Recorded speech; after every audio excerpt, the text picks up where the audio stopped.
And here we are once again for another edition of the Spoiler Room, and I have a couple lovely crew members in the Spoiler Room here today. First off, we have the lovely Andrew Shearer with us tonight. How are you, sir? I'm good, man, and you know what? Am I gonna have to have a lovely off? Is that what's gonna happen here? We might just have a lovely off between you and the other crew member in the room today, which is the lovely Kate. How are you today, Kate? I'm good. I'm feeling pretty lovely. Well, that's good to hear. Very, very lovely spoiler room crew here to talk about a very interesting indie film that came across my attention, and I happened to get a chance to watch a screener of this, and then I found out these two fine folks also were interested in watching it, so we figured we'd get together and talk about Felt. Now, Kate, you do it best, so why don't you just give a little summary to our listeners about what Felt is about? Okay, well, Felt is it's basically it's about a woman, and it's just sort of following her and showing her daily struggles and difficulties that she faces every day, that's related to being a woman, and especially in the aftermath of any sort of sexual trauma or, violence or assault. So I mean that's pretty much what it's about, but it's more complex than that. There's a lot more going on that isn't spelled out either through dialogue or direct conversation or exposition, if you will, which caught me right away. I liked how the film got set up. Let's talk about just that opening scene and how we get just enough information to know about Amy. I mean, you've seen the trailer, so you go into the movie, and then you see this opening few minutes, and we really get an impression really quick of kind of what's happened to Amy and what type of person she is. Wouldn't you say, Andrew, that that's kind of subtly portrayed in not words but through imagery? Yeah, I mean, this movie is I put it in the rape revenge genre, obviously, but it's not a by the number genre picture at all. That's a favorite category of movie of mine as a feminist, just because I love to see. I love to see empowerment, especially power taken back after a violent incident, and the power that is taken away from someone by something like that happens to them. But it does. There's been a lot of movies recently that have kind of turned that concept inside out. Be it Almodovar's The Skin I Live In, Right. Yep. which kind of deconstructed that, and then Disney's Maleficent, which happens to also been the first podcast that Kate and I ever did together. Which is also even though it's not necessarily rape, it is another kind of violence that happens, and then a revenge story. But people looking that are used to like the exploitation style, the way that these kind of things happen, you don't see what happens. It doesn't open with the incident. Amy doesn't start as the person that's violence is not part of her life. It doesn't even tell you specifically what happened to her. It goes right into the headspace of someone that is trying to regain their humanity and their place in life and their ability to just exist and be around other people and process that, because she's in this state that's neither asleep or awake. It's incredible. She's definitely in her own little world, and we get that right away by just seeing her room. Kate, what did you think about it? Did you think by just showing her room you get a good impression, showing you kind of what our bedrooms are a part of our identity?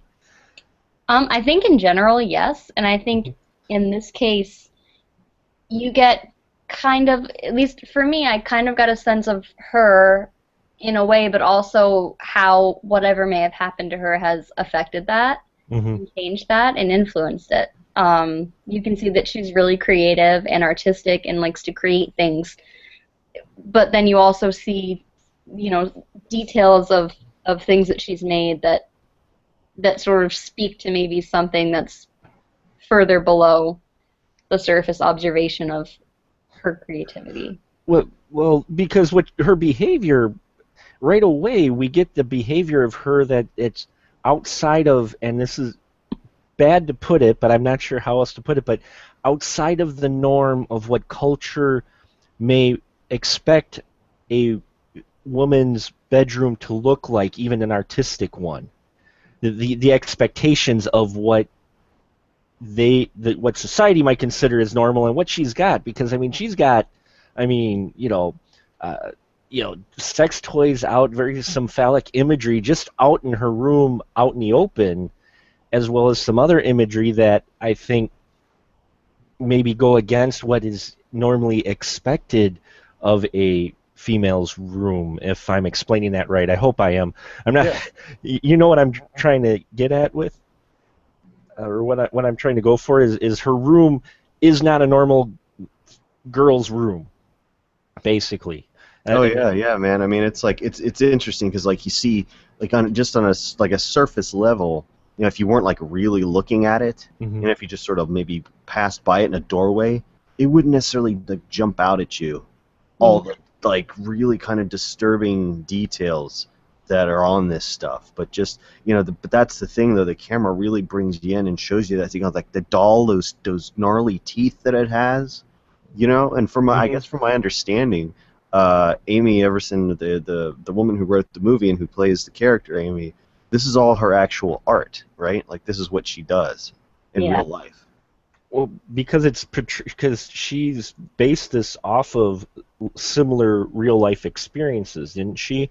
I thought I read that somewhere that this script was kind of her expression of some things that actually happened to her in real life. I mean, it has to Um, be. It's way too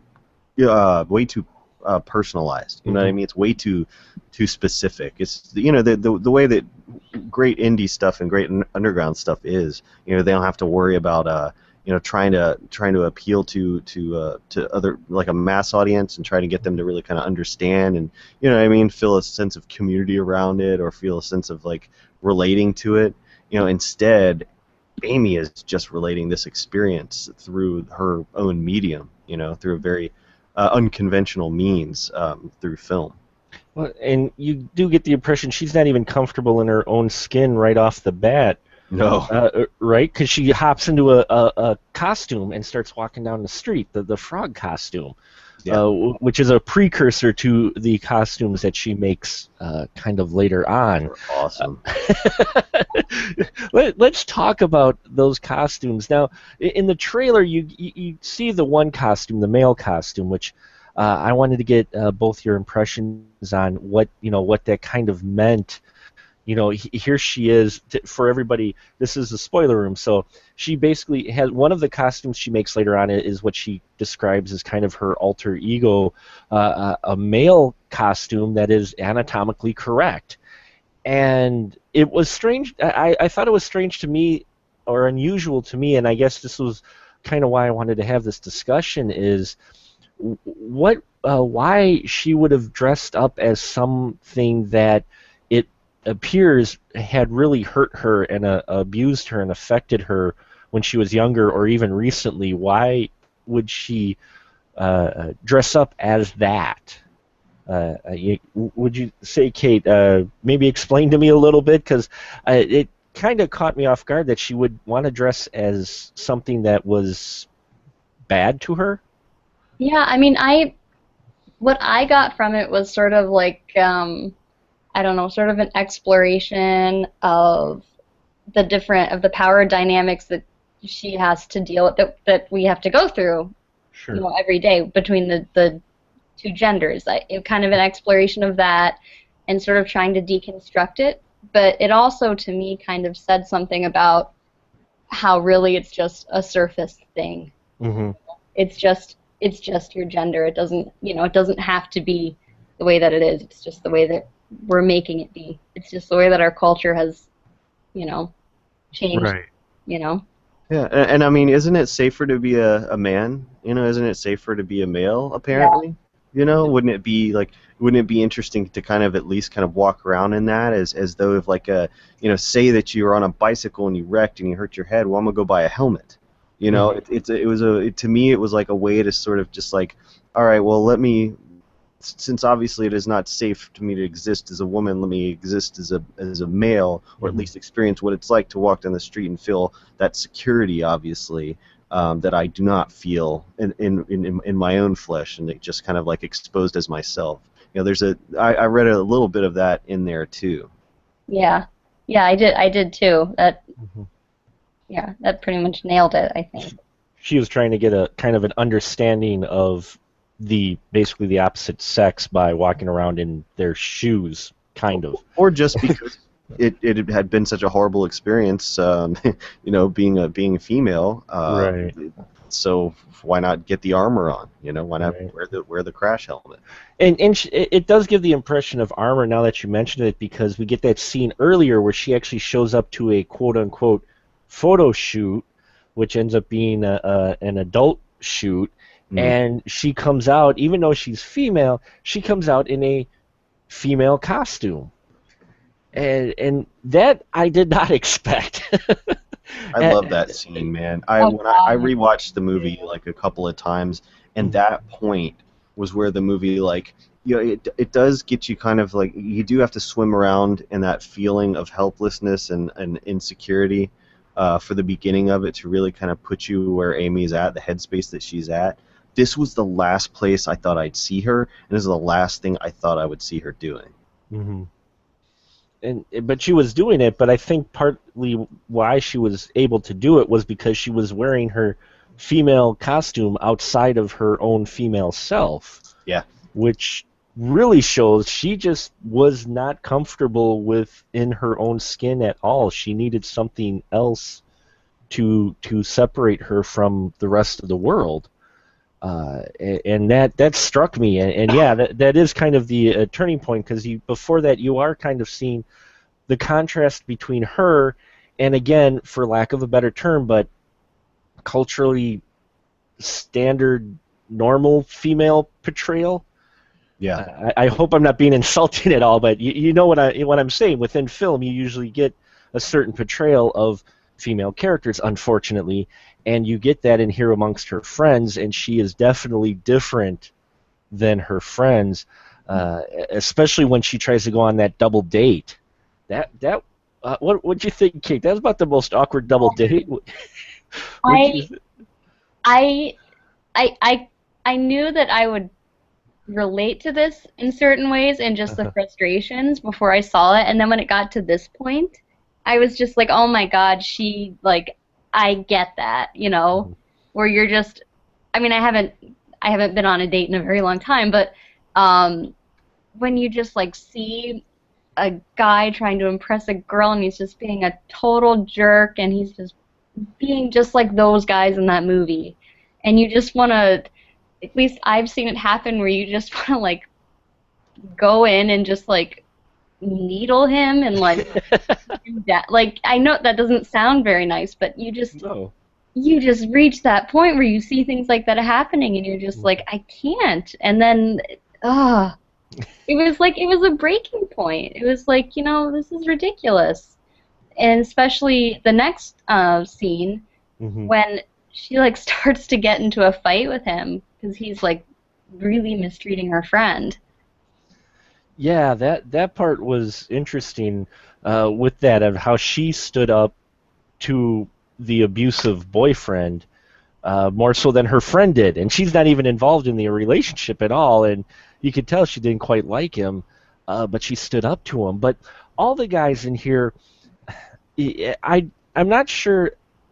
Andrew, did you feel that they were maybe a little bit exaggerated to the way guys are, or do you think they were trying to go for the most realistic portrayal of the way guys are? I felt like they were kind of trying to represent the different types of guys in this film, more so than just say regular average Joe. Well, I mean, those I've been around those dudes. I mean, Hmm. thankfully no, I'm not friends with anyone like that. But like Sure. Kate says, very relatable, and it's who's not been around a situation where you see someone act like that, and I if anything, she was as a writer being kind to these people because she didn't paint them as just out and out ignorant monsters, which unfortunately a lot of them really kind of are, and I thought that it just goes to show that like she is coming from kind of an unsafe place and trying to jump back into things, and you see right away like like how hard that's going to be, especially around people like that. I Sure. mean, it is amazing to me that she would even end up in a situation like that, because if you remember earlier in the movie, she's just in bed. Her friend has to like get her out of there to go on that date, Hmm. because she doesn't even want to be part of the world at all. And look, when she goes into it, what she gets, you know. I mean, I don't know how she didn't like just run away. You know what I Right. mean? But it is a movie about regaining a foothold as a person once Hmm. something like that has happened to you. But as far as those guys, it was so realistic. Hmm. I Mm. wouldn't say an exaggeration at all. In fact, she was a little nicer to a couple of them than she really should have been. I think, like as a writer, Sure. you know. Sure. I I have to agree with that. Hmm. Speaking of going out on weekends and having to prepare yourself to be just It's so bad. super It's uncomfortable to the point where I think I'm about to hit somebody. You know, it's like I was watching that and I'm like, wow, this is pretty spot on. Yeah. Well, I Hmm. work in a college Not town. I live there. everybody, but oh yeah, I'm sure in a college town it's like crazy. Oh my God, you can't. Sometimes I don't even get out of my car yet, and it's happening. Sure. It's just, yeah, it is. It is amazing, man. I've kind of seen it too when I was a younger pup in college, and you'd go to the bar and you'd notice it really quick. It was you'd go to those certain dance clubs or whatnot where all the women are dancing out on the floor, and the guys are all just sitting or standing around with their drinks, like Watching? watching, like like who should I try to, or who's worthy or whatnot, and you get those guys in this that Yeah, it's so gross. It's a and it freaking is. wasteland, you know. I Yeah. mean, Oh, it is. I mean, it's horrible that they at least not they're at least they're out. If they go out there and dance or something, they're there, but they're not. Most of the guys, they just circle around or sit there and watch, and there is a portrayal of that here. And so now that you guys mention it, yeah, but I wanted to see if you guys thought it was more exaggerated, or if it was kind of spot on realistic here, yeah, which. it's either, I would say, yeah, either exact, like painfully accurate, or maybe a little bit kinder to them as characters than Sure. the real thing, because you don't want to see them die immediately. Right? And in real life, sometimes that's not the case, I have to admit.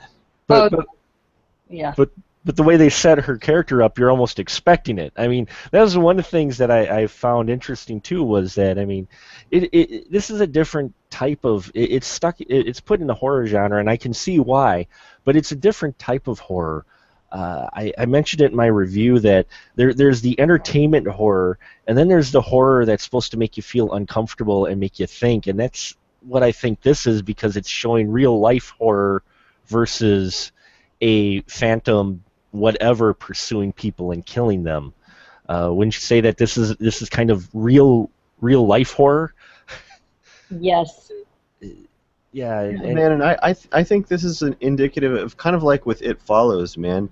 This is not like horror for the mass horror audience, or even like the mhm, trained horror audience. You know what I mean? Like there sure. are certain things they just expect to see happen, or certain things they watch a movie going, okay, when's something gonna happen? Like that mentality is not the brain you need to be going in with when you watch a movie like Felt. Felt is indicative of the digital generation, whereas any artist can stick a foot in the medium of cinema and make their print in it, and it's unique, and it doesn't need to do all the things that movies always do. And what I love about Felt is that it takes away that safety net of the fast editing, of the music stings, of the jump scares, of the structure. All of that makes horror fans in particular feel nice and comfy, and like, yeah, I'm about to watch a horror movie. And when it doesn't give them those things, instead of going like, dude, that blew me away, they get mad at it. Yeah.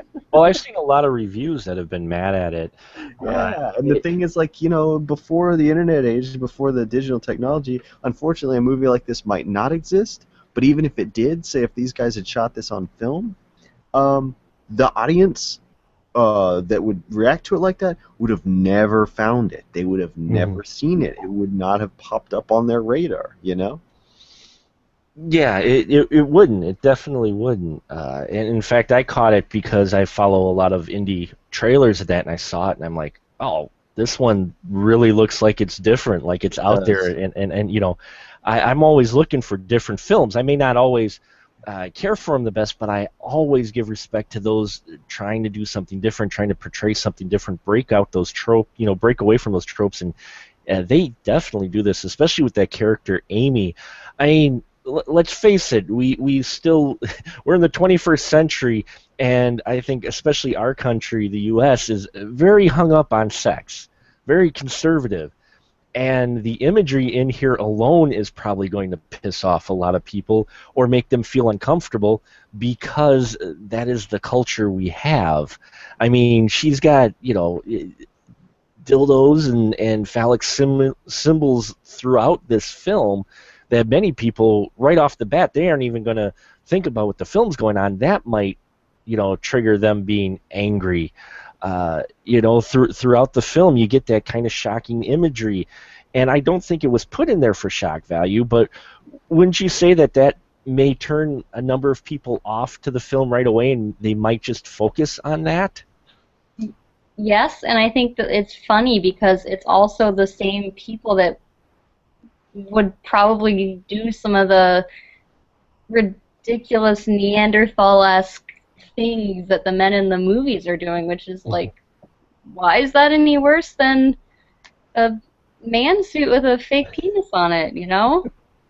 Well, you know, and plus also it's a tried and true element of the rape revenge movie to cut off some dicks, to chop the penises off, to get some castration going. It's not like guys haven't seen that once in a while, but there's this whole kind of thing going on culturally, particularly with any kind of like what they feel is like an attack on masculinity, or you know what I'm saying, or a discrimination against of the male, or the, you know what I'm saying, like a, and they feel as though they've been attacked, but just like anything, it's a counterattack. If you feel like, you know what I'm saying, if you Mhm. feel like you know your reign of terror is being jeopardized, it's because it's a, yeah, it is to counter you. It's to counter all of that stuff. I think Amy is she's working towards some really, really strong progress for female expression in this genre, or you know, in cinema itself. You know, she's part of a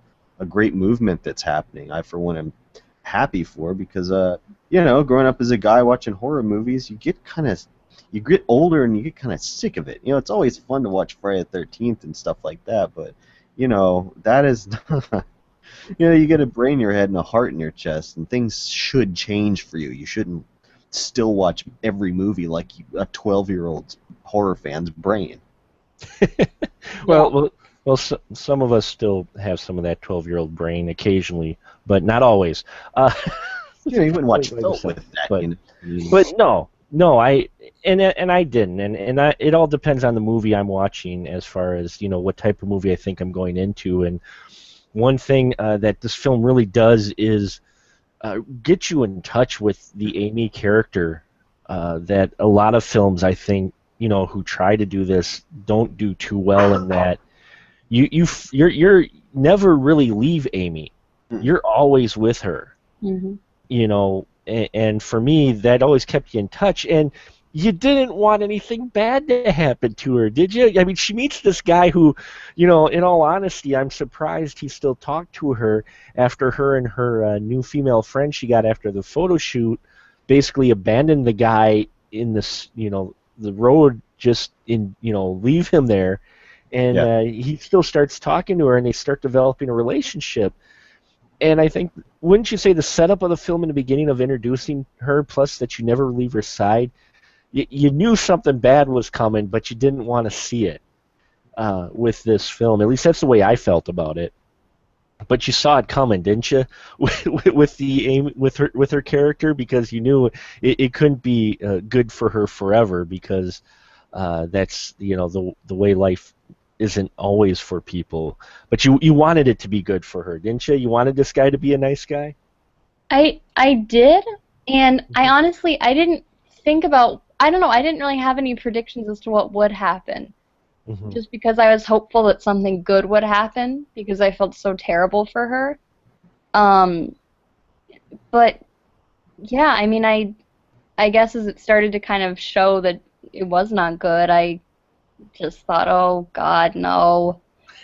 Like I was just like, not just let something work and you know, I don't. I was yeah. Have something good happen to her for once. But I guess for me, I was waiting for that shoe to drop because I'm like, this guy is being too good to her, and I guess that's my cynicism and at work, and the fact of the other guys that they put up in this film. This guy, I guess I was just kind of waiting for him to disappoint her. What about you, Andrew? Did you kind of see the disappointment coming, or were you hopeful that this guy was different? No, I didn't like him, and Yeah. I thought the movie did something really amazing that I can't really tell you I've ever seen a movie do before addressing this issue. And one of the many things that it does that just kind of really, really impressed me and blew me away that it does so simply and so effortlessly is that it portrays how you just freaking can't trust anyone and feel safe with anyone no matter what happens, no matter what they do. It's not about them, and that I never felt that she was safe around this guy. I never felt that he was genuine. It wasn't a matter of waiting for something to happen. Something was already happening by him even being there. Hmm. It wasn't like a lot of movies will be about this guy getting involved with this crazy girl and all these different things he puts up with because he believes in her and he knows he can make it work. Puke. Hate that. Fuck you. I didn't. Yep. Yeah, I didn't want. I loved it that she left him on the side of the road. That was great. I mean, that is revenge done in a way that is so unusual, but yet it's just instead of and life is more like that. I don't ever like as much as I Spit on Your Grave. I never liked quite how she went about getting her revenge. Hmm. It's either like they become this tough, masculine sort of, put out, like in Miss 45, she gets the gun and all that stuff, and Thriller, Cruel Picture, same way. And I Spit on Your Grave, she becomes super sexual and kind of ensnares them like the Black Widow spider, you know. But Amy doesn't play any of those games. She just simply is not in a safe place, but she refuses to just to not exist and to not take up space and to not make noise. It's great. It's like really perfect the way that happens. Yeah, I couldn't stand that guy. I didn't want her around him. I didn't feel good, and the movie it made you not feel right. It was great how it did that. Yeah, in the very beginning when he came up to them in the bar and I was kind of like, "Oh God, not like come on, shut up." Yeah. And then as they started to kind of talk more and he seemed to kind of, you know, he didn't think that she was weird or get frustrated with her. I thought like this guy might be okay, but I wasn't too surprised when he turned out not to be. Hmm. I hate that nice guy shit. You know what I mean? Yeah. Because there's these expectations that go along with it. A lot has been blogged about this over the years. But yeah, just one of those. You can tell he just thinks he's so, like he thinks he's good, and by being good, he deserves. You know what I'm saying? Like good things should come to him. No, no, you should be murdered. Yeah. Am I wrong for thinking that? I mean, when they left him out on the road, I was like, yeah, they're doing that. It That's was great, wasn't it? awesome. It Yeah. was great. It was, and I didn't feel the least bit bad for him because he shouldn't have been there. Stop trying to be that guy, nice guy. You know what I mean? Being like, here, do you need a jacket? Like, no, I don't need your fucking jacket. Like, Exactly. It was so shut good, up. dude. Did I like? Mark, you see what we mean, man? I mean, it's like it. I'd forgotten that I really didn't like him in the beginning. I totally Oh man, that's he all coming back sucked. to me. I didn't feel good. He sucked. Forget it. I never had a really good vibe about the guy either. Like I said, I was just waiting for the reveal of how he was going to hurt her, even though Yeah. they were trying to play him off as the nice guy. Now you want Amy to survive. Mhm. She did survive. She's not a victim because she didn't die. But you want her to get things kind of figured out to where she doesn't feel like she's this walking ghost. That's what you want. You don't, and that doesn't. A man doesn't need to come in there and do that. Right? Yeah, and well, I liked how they did have her female friends to try to at least show they somewhat understand their unusual friend Amy. Yeah. They felt genuine. I Yeah. think most of them felt more genuine than the guy did.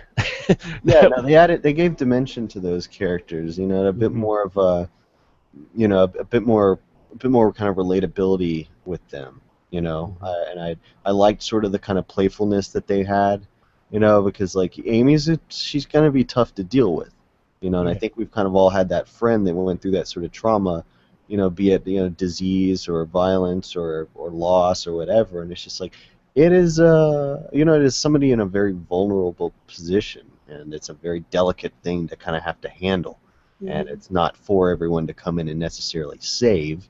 Just kind of exist with them, exist alongside them, and deal with the whatever's getting ready to happen. Yeah. You have to just go along with them Yeah, and it's be not there. a yeah, Yeah. it's not a rescue situation. It's just to Mhm. coexist to remind you that you're not by yourself. Mhm. Well, and she actually ends up being, even without her masculine costume or whatever. I found it interesting that here they kind of portray her as kind of the mousy, uh, s- kind of separated from everybody else type of character. Yet she's still, even when we see her in the beginning, she's the strongest female character out of all the females in this movie. At least the feeling that I got with it, because I mean, she speaks her mind. She says what stands up to the guys. I mean, did you get that feeling too? That even though she was kind of portrayed as something kind of away from society or normalcy, or what people can perceive as normal, yet she still is the strongest character, though they might not physically, the way she's portrayed, might not be the strongest character.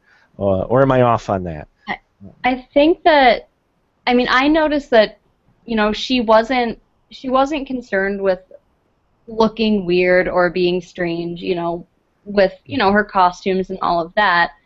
And I thought that that was kind of important to show because it just goes to show that that kind of daily frustration and unacceptable behavior that you have to deal with is not only for people who are a certain type of person or a certain type of woman who looks a certain way or acts a certain way, that it's like it's all over, it's everyone, and I like that they showed that. Mm-hmm. um so I thought that was kind of important. Yeah, I felt like Amy, she was down, but she was never out, and her Mm-hmm. anger was complicated.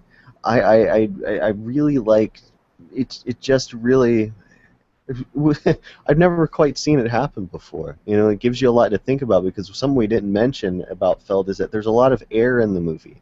There's a lot of Mm-hmm. space that not everything is laid out for you. You're left to kind of decide how you feel, whether or not you relate to Amy at all, or whether or not you're kind of on the inside or the outside, going along. But even as kind of an observer, keep in mind this is a vehicle for a visual artist. There's a lot, and film, despite what people will tell you that don't get it, it's still a visual medium. Mm-hmm. It's still an art form, and I love it when artists mess around with it and get their hands in it, because when you're not in the necessarily like the commercial part of filmmaking, all bets are off, and horror fans should be excited by that. Oh, I agree. Definitely with this and the imagery, and with her, I kind of equated her a little bit, not the uneasiness I felt with her character constantly was a little bit Norman Bates-ish, in that that she's going through, the normal motions and everything, but you can tell underneath there's something bubbling underneath. And with her, like you mentioned, with her rage, we even throughout the entire film, we don't see it truly come to surface till the very end.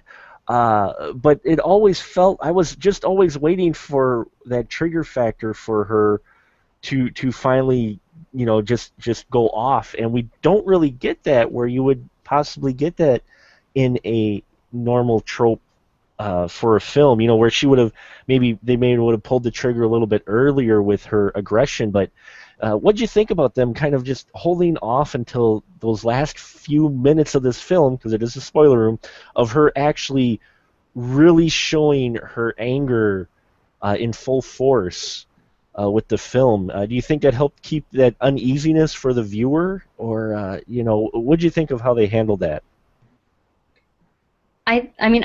I think that it just showed, putting up with something until you just can't do it anymore. Hmm.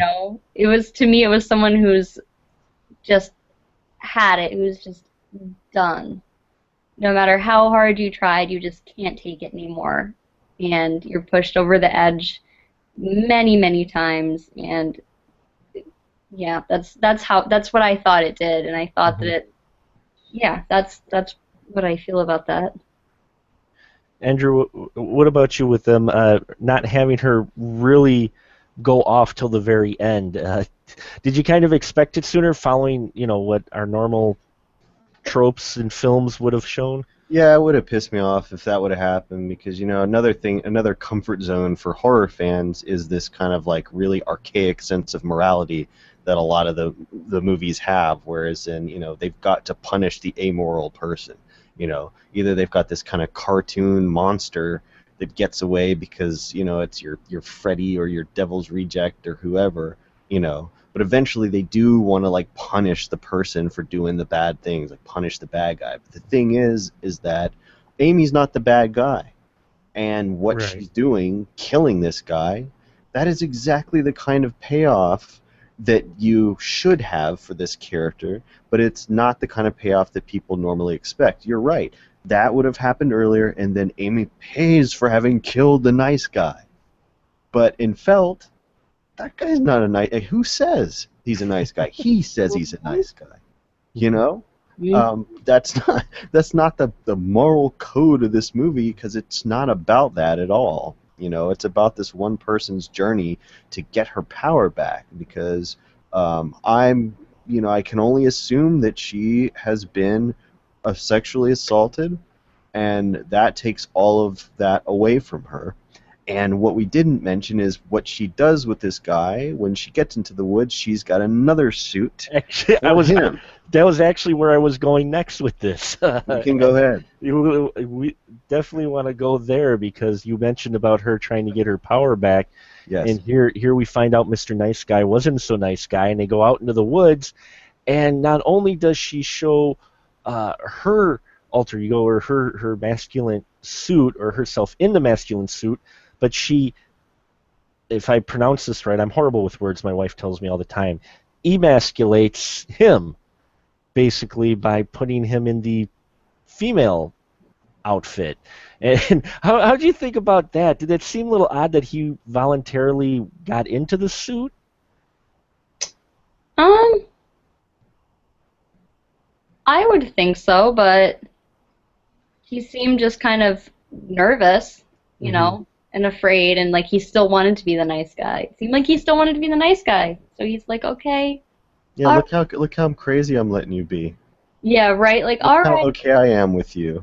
right. Even though I'm a dick, I'll okay. You're weird, and I'll get in your suit because I'm nice. No.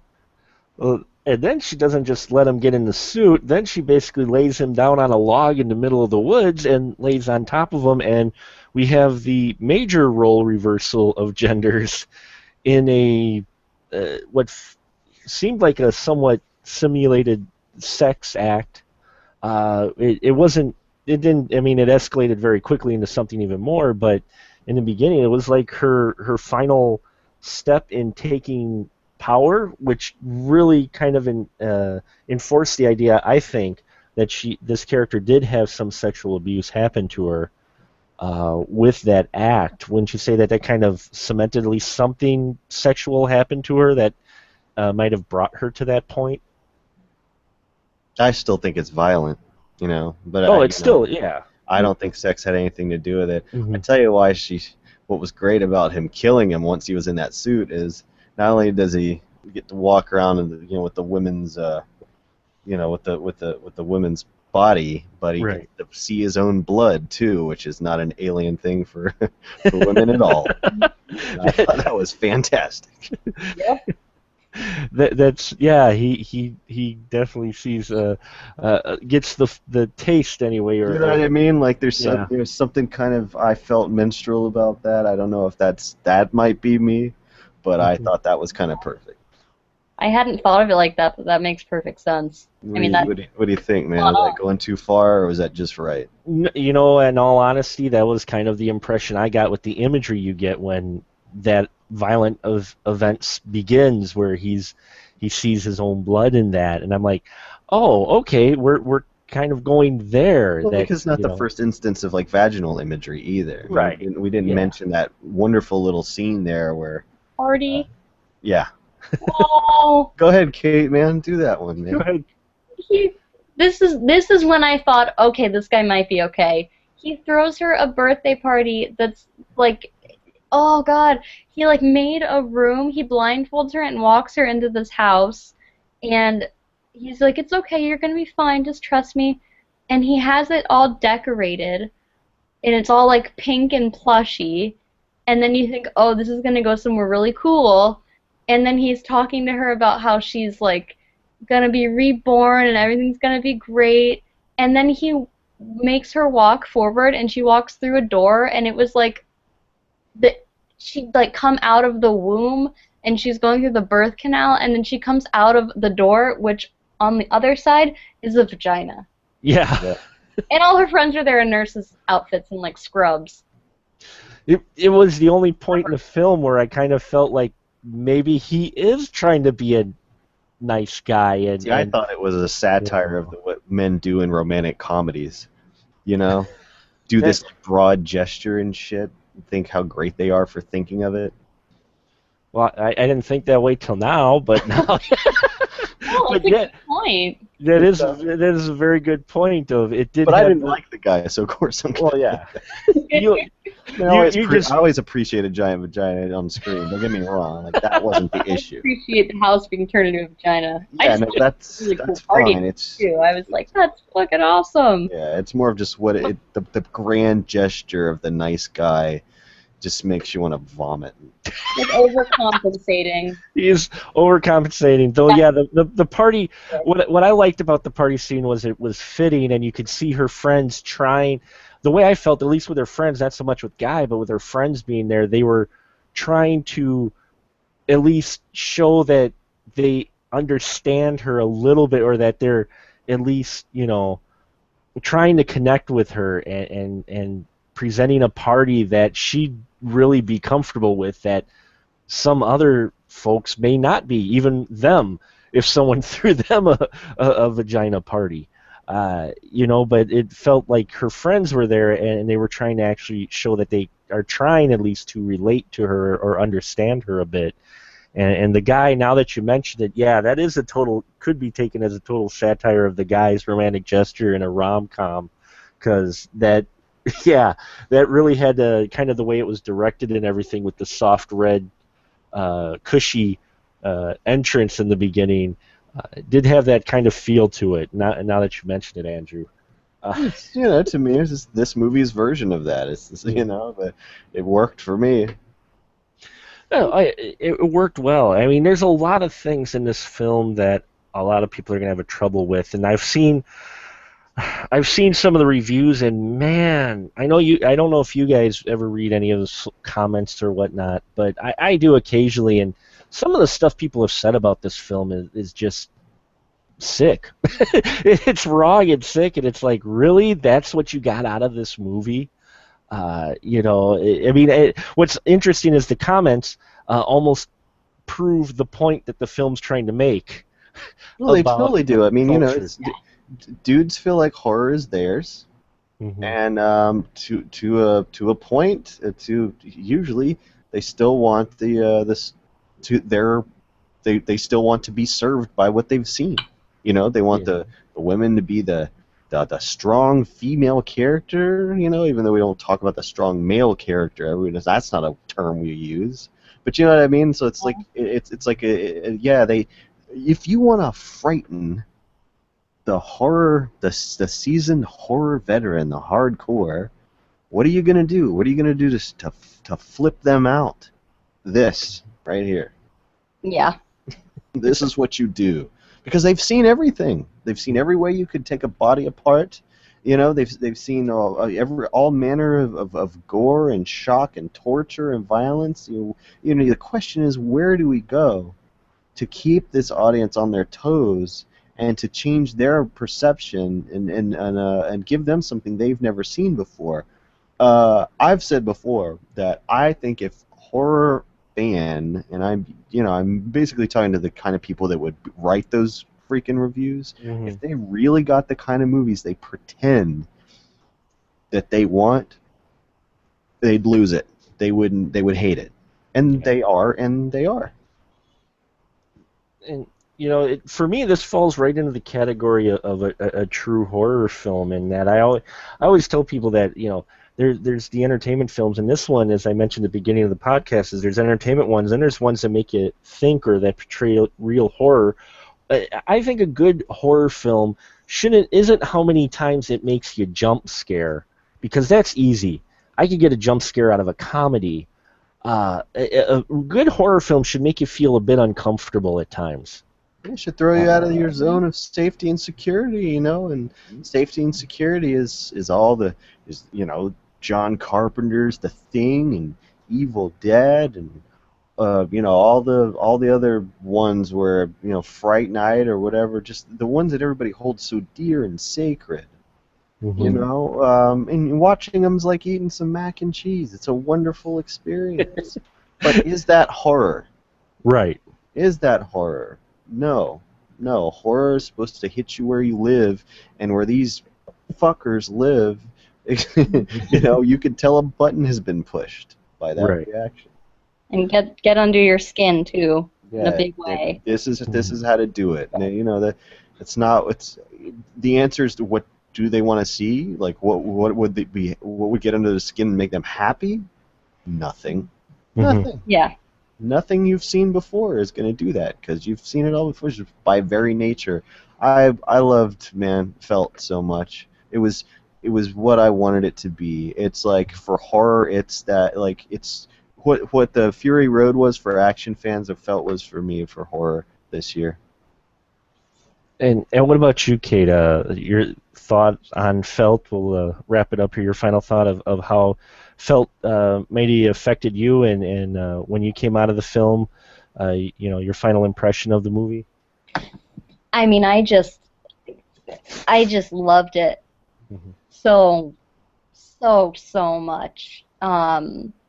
It, I mean, it was really relatable and disturbing, and also it was accurate, and it really, really drew attention to all the struggles that women go through every day, and to rape culture. And I can only hope that it'll make people who aren't as aware of it or understanding of it more aware of it, more understanding of it, and pay more attention to it, and maybe do something to change it.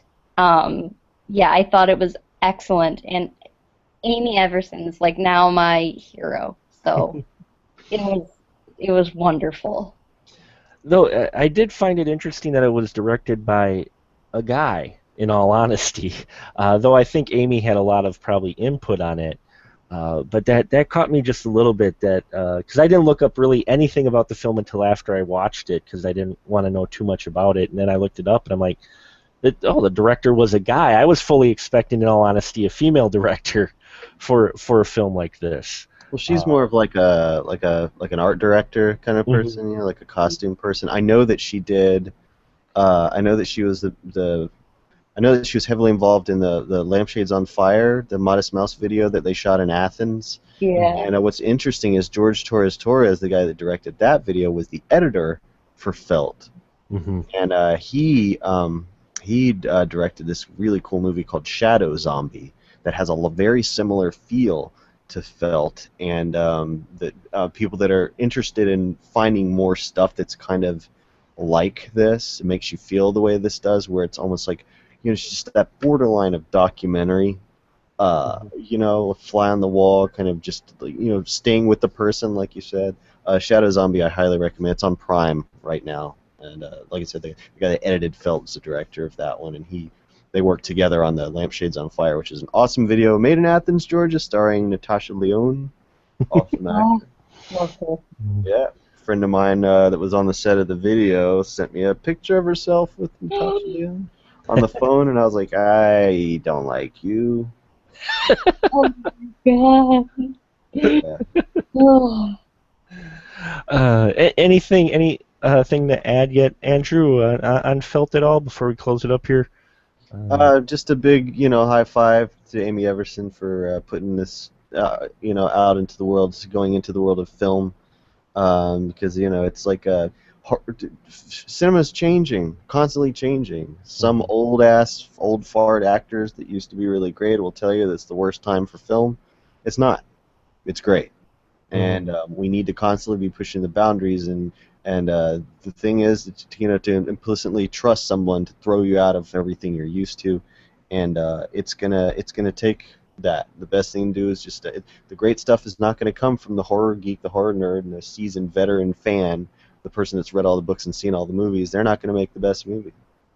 It's going to be the people who are just given the opportunity to just express themselves, and not be feel an obligation to anything other than their own, getting that shit out there. So, yeah, man, that's a huge applause. I watched it 3 times. I loved it. And I'll say I enjoyed it too. I wasn't quite sure what to expect, and I will say it took me out of a bit of my normal comfort zone for a horror film. But I like films like that. I like films that challenge me and get me to think, or that strike me, or films that when I'm done hours later, I'm sitting there still thinking about, going, man, what about this, and what, where that is, and what did that actually mean. And that's why I was glad you guys agreed to talk about it, because it is one of those films that's made to make you think. It's not an entertainment horror film. It's a horror film that's supposed to make you think and make you feel uncomfortable a bit, and get you to talk and get you to wonder and look at the world a little bit differently, because film is an art form in its tried and true area, and not everybody's going to like all art, and you're not supposed to like all art. But if you can understand some of it, it might give you a better understanding of not only yourself, but the world around you, and give you a different perspective that you might not see. And if you are violently or just vulgarly threatened by what you have seen, well, then maybe you need to reevaluate and wonder if that's part of the problem.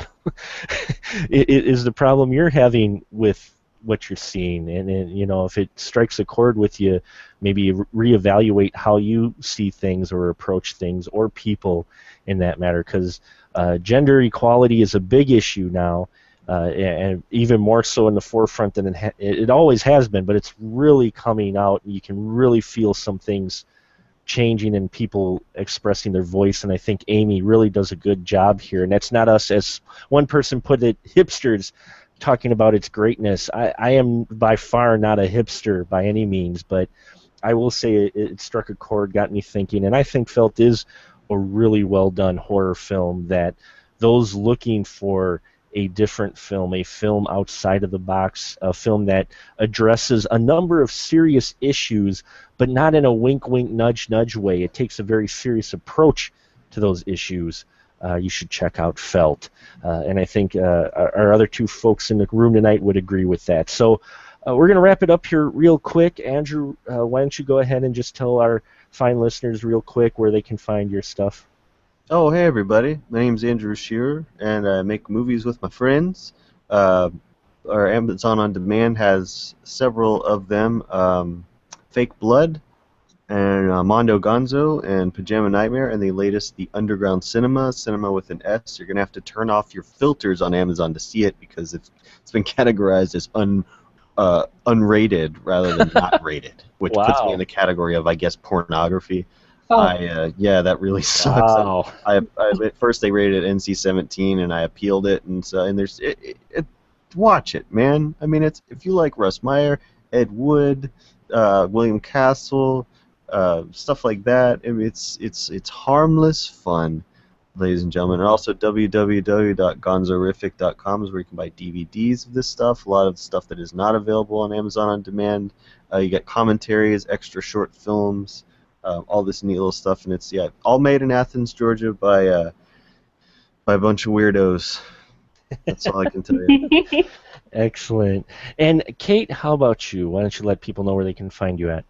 you can find me on my website. It's onlyamovieblog.com, gorillafilmonline.com, screened.com/glitchesgood, and the Cinemaphile podcast. Andrew and I do a monthly series called Cult Core, and it's very fun. Yeah, man. Our first episode was about Last House on the Left. Yeah, it was. The most recent about kids, the Yeah. 20th anniversary. It is definitely an excellent podcast that if you're into hearing about really excellent discussions on cult films, you should definitely check out Cult Core as well as all their other material that these lovely folks have mentioned this evening. And if you're interested in my stuff as well, go to specialmarkproductions.com. We've got all our old spoiler rooms, our new ones. We keep you up to date. You got reviews when I post them, stuff I do for We Live Film, and my other stuff as well if you're interested. But definitely check out Andrew and Kate's site as well as the links for our friends of Special Mark Productions, for everyone else who has been in the spoiler room. I appreciate everybody for listening in. Thank you so much, Kate and Andrew, for talking with me tonight on this unique indie film. And I hope you've enjoyed this, give you some food for thought, and maybe even helped you decide on going out and seeking out and watching Felt. I really recommend that film. I hope we didn't spoil it too much for you here, because here in the spoiler room we do spoil the movies, but our conversation is always fresh.